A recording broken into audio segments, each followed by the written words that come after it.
Hello friends, कैसे हैं आप सब? मुझे उम्मीद है आप सब अच्छे होंगे। मैं अंकित सर आप सभी का यूएसए एकेडमी में स्वागत करता हूं। तो बच्चों, आज से हम लोग शुरू करने जा रहे हैं क्लास 10th का मैथ का पहला चैप्टर, जिसमें है वास्तविक संख्याएं। तो चलिए बच्चों शुरू करते हैं और देखिए बोर्ड की ओर।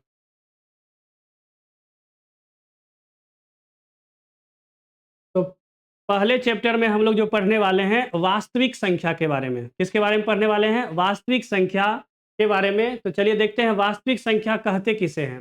वास्तविक संख्या किसे कहते हैं? तो बच्चों, वास्तविक संख्या जो परिभाषा है वो है परिमेय संख्या और अपरिमेय संख्या। परिमेय संख्या और अपरिमेय संख्या के समूह को, परिमेय संख्या और अपरिमेय संख्या के समूह को वास्तविक संख्या कहते हैं। आइए इसका परिभाषा लिख देते हैं।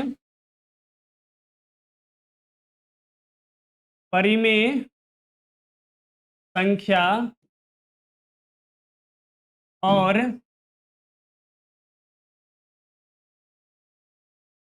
अपरिमेय संख्या।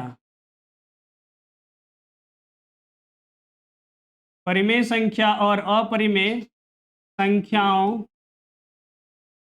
के समूह को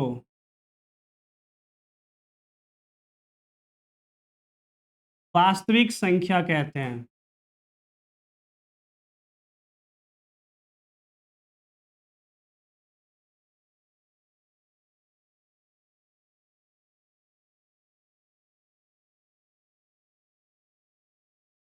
क्या बोलेंगे?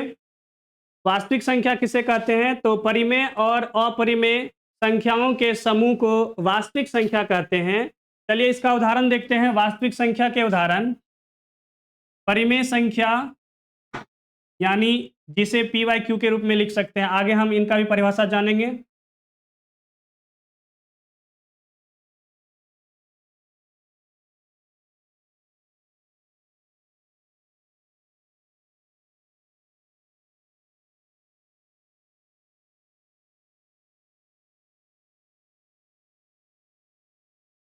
ये हो गए इसके उदाहरण।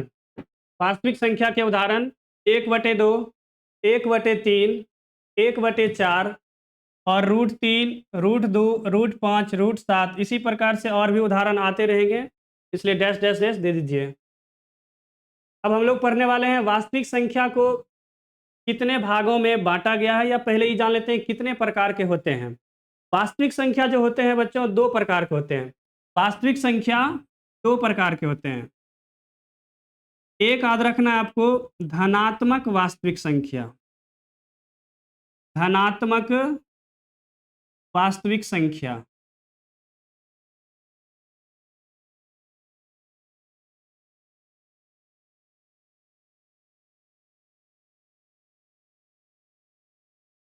दूसरा, ऋणात्मक वास्तविक संख्या।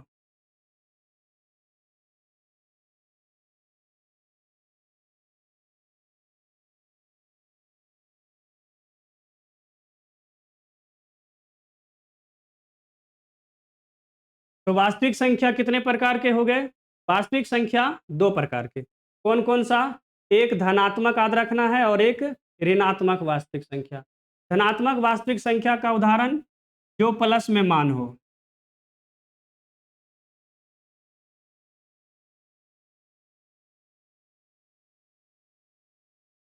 ये धनात्मक संख्या के उदाहरण हुए, और ऋणात्मक वास्तविक संख्या में आगे माइनस लगा देना है।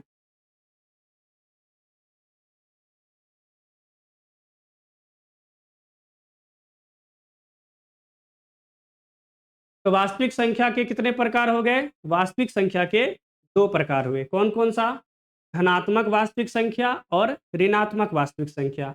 आइए आगे बढ़ते हैं, वास्तविक संख्या का वर्गीकरण करते हैं, यानी वास्तविक संख्या को कितने वर्गों में बांटा गया है। तो वास्तविक संख्या को बच्चों 5 वर्गों में बांटा गया है। वास्तविक संख्या को कितने वर्गों में बांटा गया है? तो लिखिएगा 5 वर्गों में। कौन कौन सा है? आइए अगले स्लाइड में देखते हैं इसका 5 प्रकार।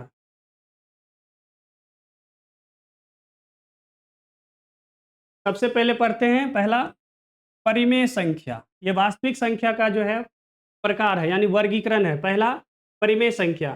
तो परिमेय संख्या किसे कहते हैं? परिमेय संख्या किसे कहते हैं? तो बच्चों, परिमेय संख्या का जो परिभाषा है वो ये है, ऐसी संख्या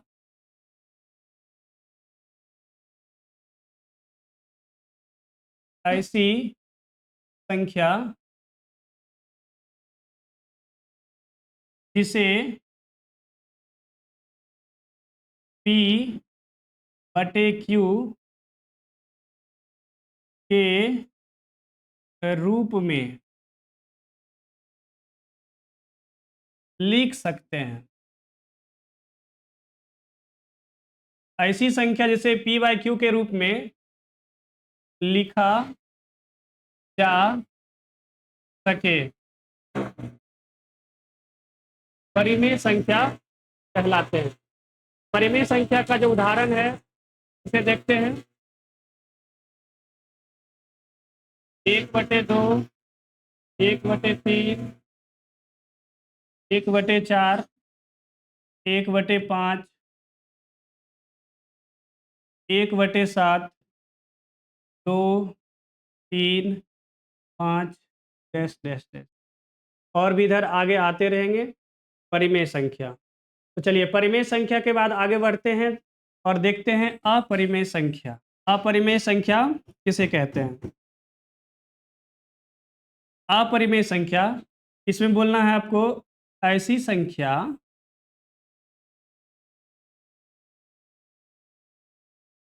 ऐसी संख्या जिसे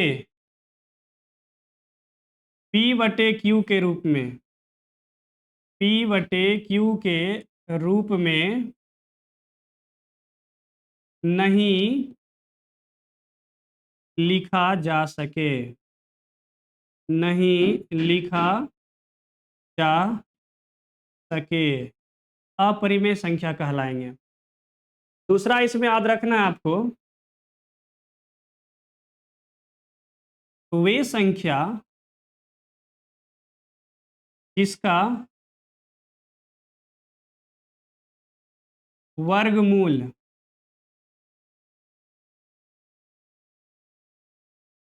एक पूर्ण संख्या ना हो,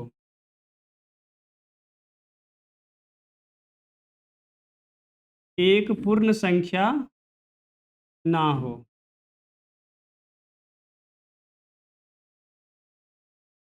उदाहरण देखते हैं इसका।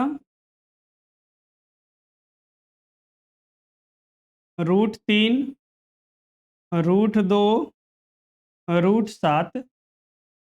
तो √3 को देखिए, क्या आप इसका पूर्ण वर्गमूल निकाल सकते हैं? अगर √3 का वर्गमूल निकालते हैं तो दशमलव में आता है, इसलिए √3 एक अपरिमेय संख्या हो गया। √2 भी क्या हुए? एक अपरिमेय संख्या, क्योंकि इसका भी पूर्ण वर्गमूल नहीं निकल रहा है। ठीक है, तो वे संख्या जिसका पूर्ण रूप से वर्गमूल नहीं निकले उसे भी हम क्या कह सकते हैं?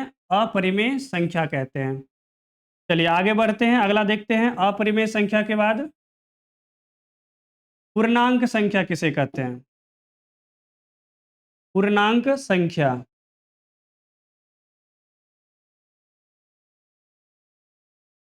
इसमें परिभाषा लिखिएगा, 0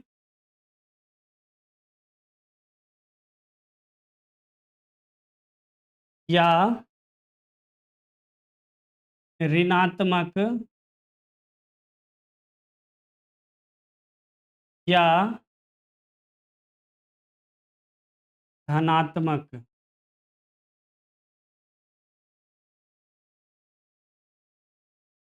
संख्या को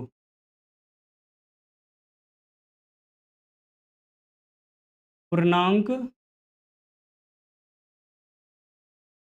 संख्या कहते हैं।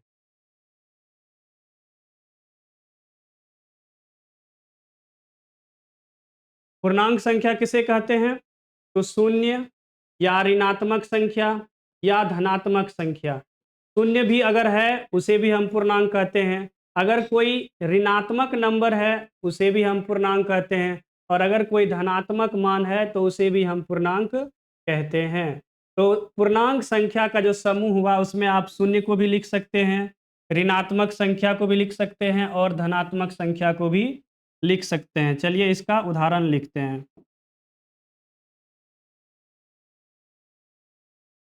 शून्य, -1, -2, -3, +1, +2, +3 आदि। ये पूर्णांक संख्या के हो गए उदाहरण। तो पूर्णांक संख्या तक पढ़ लिए हम लोग। चलिए आगे बढ़ते हैं। आगे देखते हैं हम लोग पूर्ण संख्या किसे कहते हैं। पूर्ण संख्या किसे कहते हैं? तो पूर्ण संख्या में आपको याद करना है शून्य, शून्य सहित, शून्य सहित प्राकृत, शून्य सहित प्राकृत संख्या, प्राकृत संख्या को पूर्ण संख्या कहते हैं।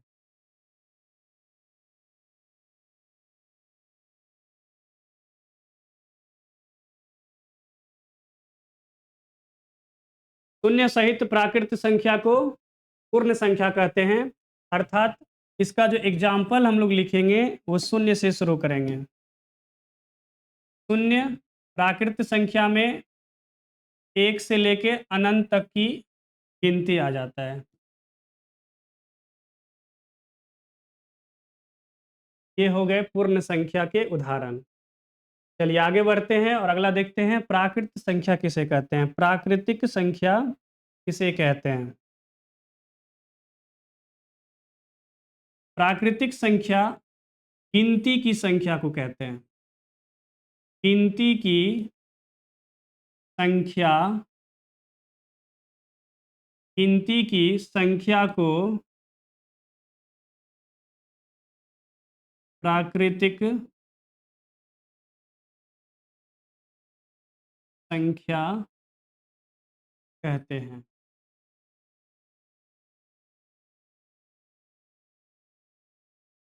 गिनती की संख्या को प्राकृतिक संख्या कहते हैं। इसका उदाहरण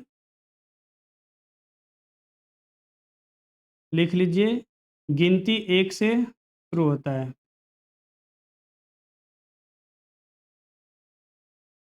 और अनंत तक जाते रहता है।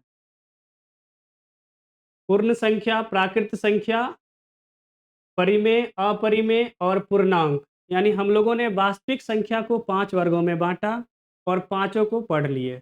चलिए और कुछ पढ़ते हैं इससे रिलेटेड कुछ नंबर। सम संख्या किसे कहते हैं? तो सम संख्या का परिभाषा याद रखिएगा। वे संख्या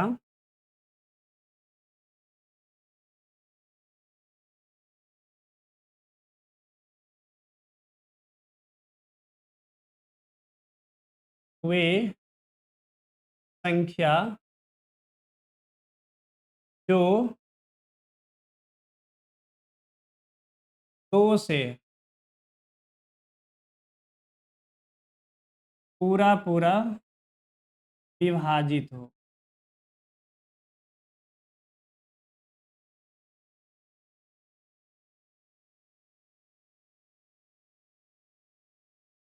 सम संख्या वे संख्या जो 2 से पूरा पूरा विभाजित हो। 2 से पूरा पूरा विभाजित हो सम संख्या कहलाता है। सम संख्या यानी 2, 2 से पूरा पूरा विभाजित है। 4 में भी अगर 2 से भाग लगाते हैं तो पूरा पूरा विभाजित है। इसके बाद 6, 8, 10, 12 इसी प्रकार से आगे आता रहेगा। तो सम संख्या किसे कहते हैं? वे संख्या जो 2 से पूरा पूरा क्या हो? विभाजित हो। चलिए तो सम संख्या के एग्जाम्पल भी देख लिए। आगे बढ़ते हैं। विषम संख्या किसे कहते हैं?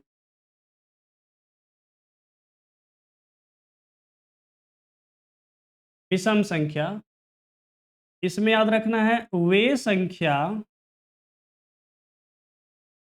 वे संख्या जो 2 से पूरा पूरा विभाजित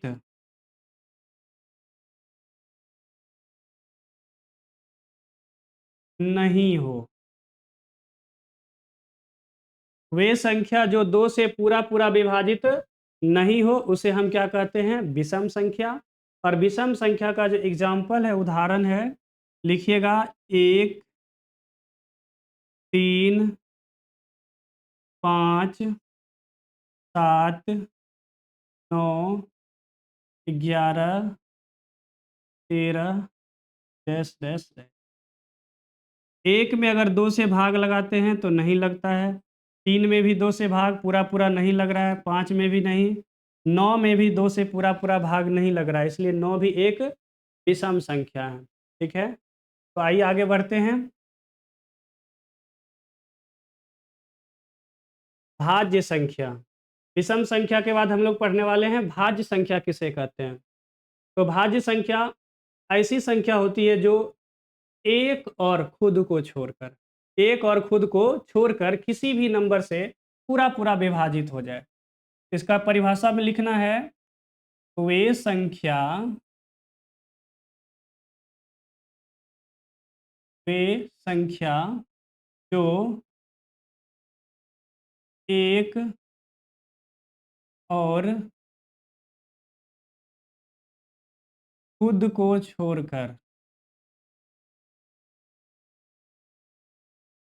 वे संख्या जो एक और खुद को छोड़कर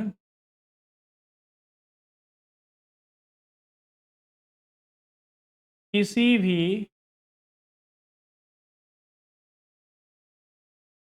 अन्य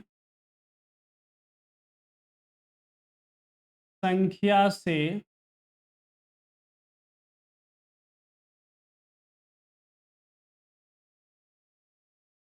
पूरा पूरा विभाजित हो।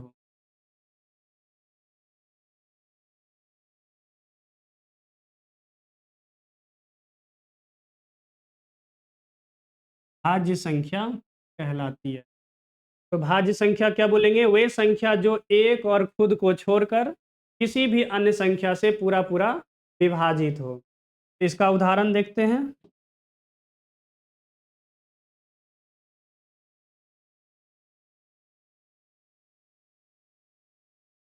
भाज्य संख्या जो है 4 से शुरू होता है। 4, 6, 8, 9, 10, 12, 14, 15, डैश डैश। ये हुए भाज्य संख्या। वे संख्या जो एक और खुद को छोड़ के किसी भी अन्य संख्या से पूरा पूरा विभाजित हो।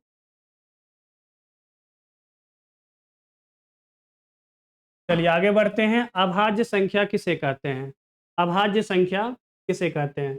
इसमें याद रखना है, वे संख्या जो एक और खुद को छोड़कर किसी भी अन्य संख्या से पूरा पूरा विभाजित नहीं हो। जस्ट इसमें नहीं लगाना है, बाकी सेम टू सेम रहेगा। तो वे संख्या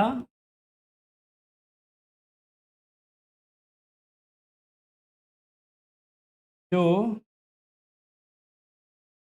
एक और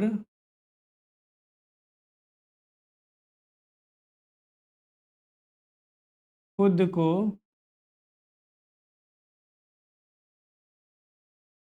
छोड़कर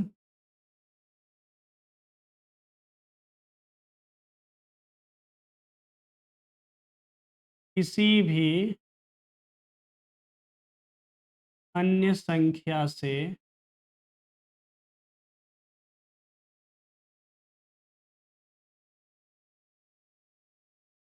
पूरा पूरा विभाजित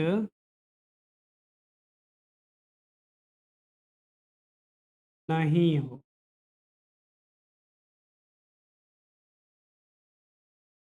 तो भाज्य संख्या में क्या याद रखना है?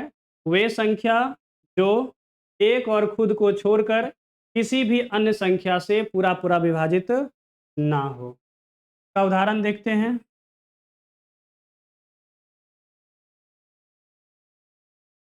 अभाज्य संख्या 2 से शुरू होता है। 2, 3, 5, 7, 11, 13, 17, 20 डैश डैश डैश। तो एक अभाज्य संख्या है, तो जांच कैसे करें देखिए। एक खुद हो गया 2 और एक, इस दोनों को छोड़ के क्या 2 को कोई और विभाजित कर पा रहा है? तो बोलेंगे नहीं। एक और सिर्फ 2 से ही ये विभाजित हो रहा है, किसी अन्य संख्या से विभाजित नहीं हो रहा है, इसीलिए 2 भी एक क्या है? अभाज्य संख्या। चलिए ठीक है, आगे बढ़ते हैं। सह अभाज्य संख्या। अगला है सह अभाज्य संख्या, किसे कहते हैं? सह अभाज्य संख्या में याद रखिएगा, संख्याओं का ऐसा जोड़ा जिसका मौस 1 हो, बस इतना ही। संख्याओं का ऐसा जोड़ा जिसका मौस 1 हो, उसे हम बोलते हैं सह अभाज्य संख्या। तो परिभाषा में लिखिए, तो ऐसे संख्या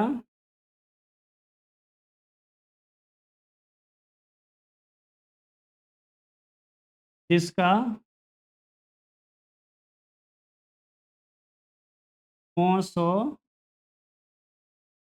1 हो। तो ऐसा संख्या जिसका मौस 1 हो,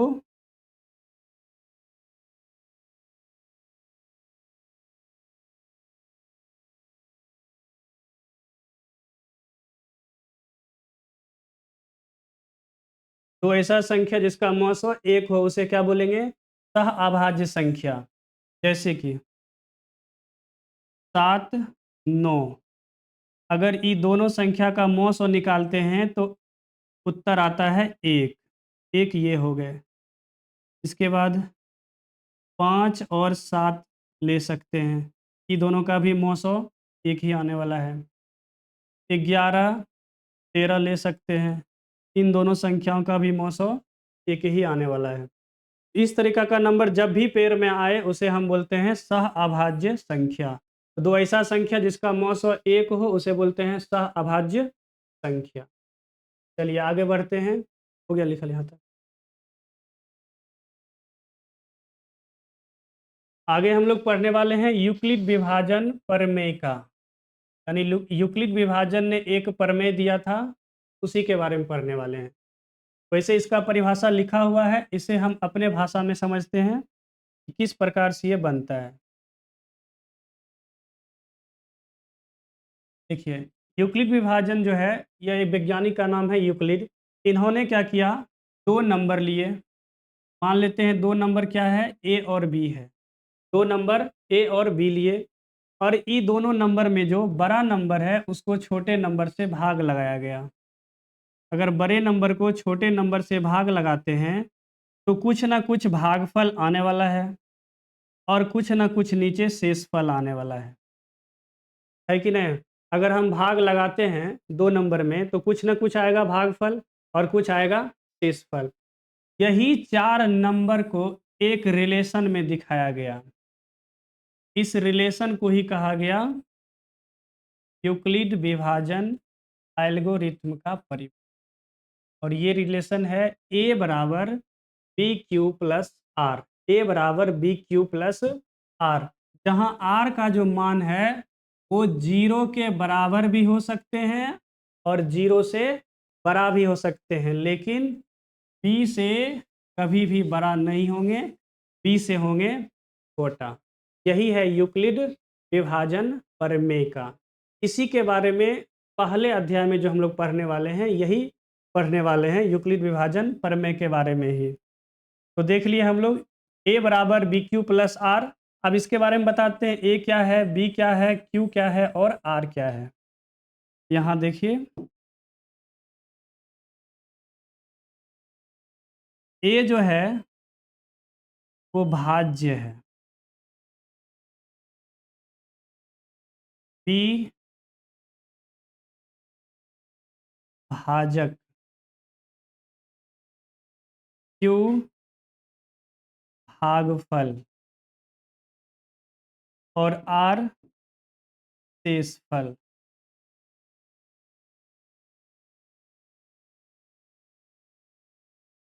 इसे याद रखना है, तभी प्रश्नावली 1.1 का जो सवाल है वो बनने वाला है। तो भाज्य किसे कहते हैं, भाजक किसे कहते हैं, भागफल और शेषफल यहाँ पर लिख दे रहे हैं। देखिए जो बीच में होता है वो हो जाएंगे भाज्य, जो बाईं ओर रहता है वो हो गए भाजक, और जो दाईं ओर है भागफल, और जो नीचे से बोलेंगे शेषफल। ठीक है, तो ये हो गए यूक्लिड विभाजन एल्गोरिथ्म का परिमेय। चलिए आगे पढ़ते हैं हम लोग इस चैप्टर से संबंधित कुछ सूत्र जो काम आने वाले हैं।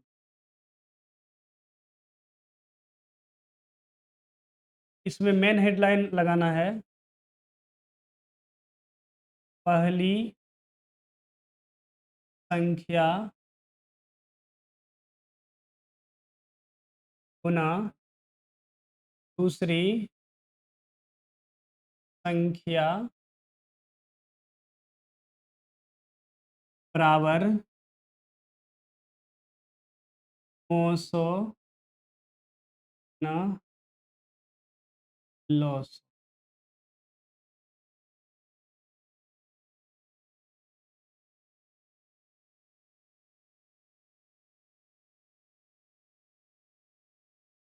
से याद करना है। इस मेन हेडलाइन से हम लोग 4 अन्य सूत्र को निकालने वाले हैं, अगर ये एक आध रख लेते हैं। चलिए निकालते हैं इससे अलग अलग सूत्र।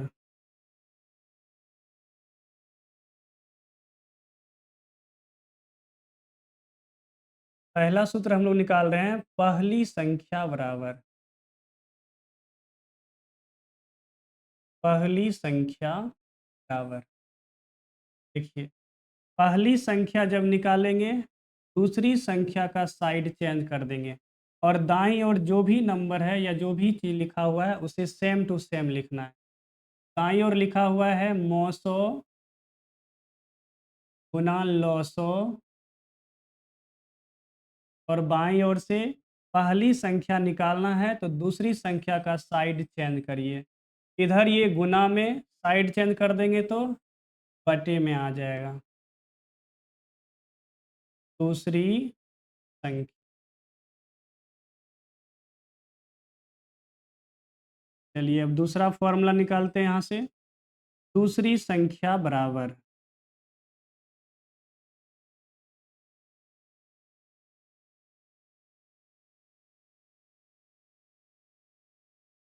दूसरी संख्या, अगर दूसरी संख्या निकालना है तो दूसरी को रख लेंगे और पहली संख्या का साइड चेंज करेंगे।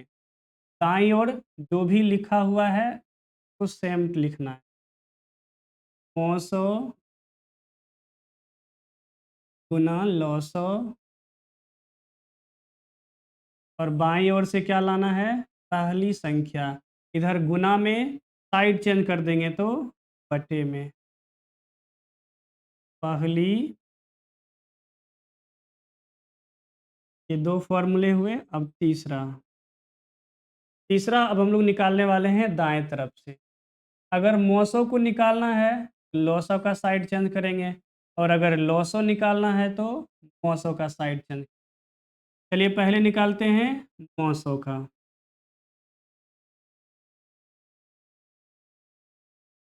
900 बराबर, इधर जो पहले है उसको छोड़ देते हैं, पहले इस साइड जो भी है उसे सेम टू सेम लिख देंगे। पहली संख्या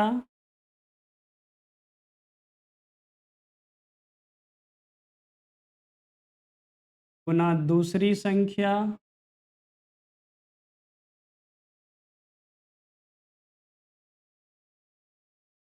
अब बटे, 900 निकालेंगे तो बटे में देना है 900। 3 हो गए। अब चौथा, 900 निकाल लिए, अब चौथा है लॉस ऑफ निकालना। तो लॉस ऑफ के लिए क्या लिखेंगे? लॉस ऑफ बराबर पहली संख्या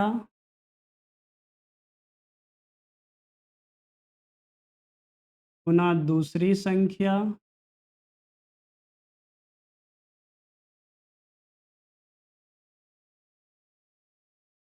अब बटे 900। ये निकल गए 4 फॉर्मूले। इसे याद करना है ताकि चैप्टर पढ़ने में कोई दिक्कत।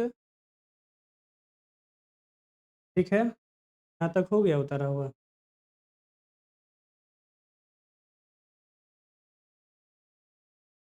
अब कुछ और देख लेते हैं। शांत और अशांत।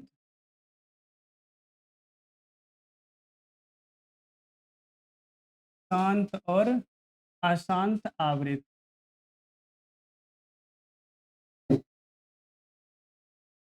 शांत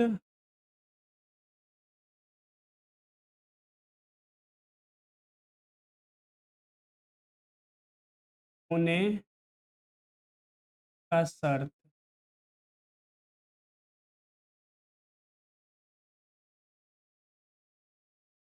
शांत होने का शर्त। आपको कोई भी एक परिमेय संख्या दिया जाएगा और आपसे पूछा जाएगा बताइए दिया गया परिमेय संख्या शांत है या अशांत है। ठीक है, आपको भाग लगाने का शर्त नहीं दिया जाएगा।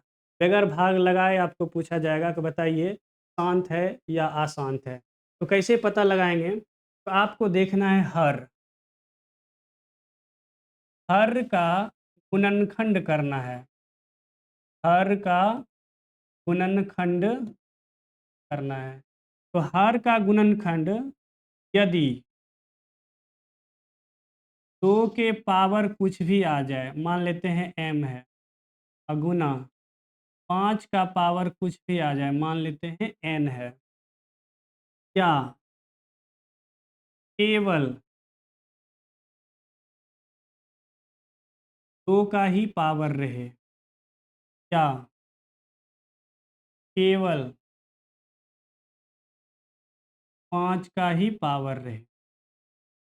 हर का गुणनखंड यदि 2 का पावर m गुना 5 के पावर n, या केवल 2 का पावर m, या केवल 5 का पावर m हो, तो वह परिमेय संख्या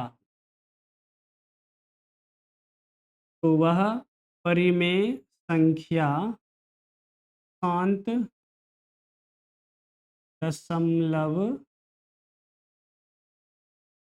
प्रसार का। अब बाकी इसको छोड़ के कुछ भी आ जाए तो हम क्या बोलेंगे? अशांत दशमलव प्रसार। ठीक है, तो आज हम लोग यहाँ तक पढ़ लिए पूरा पहला चैप्टर का जो था कॉन्सेप्ट। अगले क्लास में हम लोग पढ़ने वाले हैं प्रश्नावली 1.1 का सवाल। जय हिंद, जय भारत।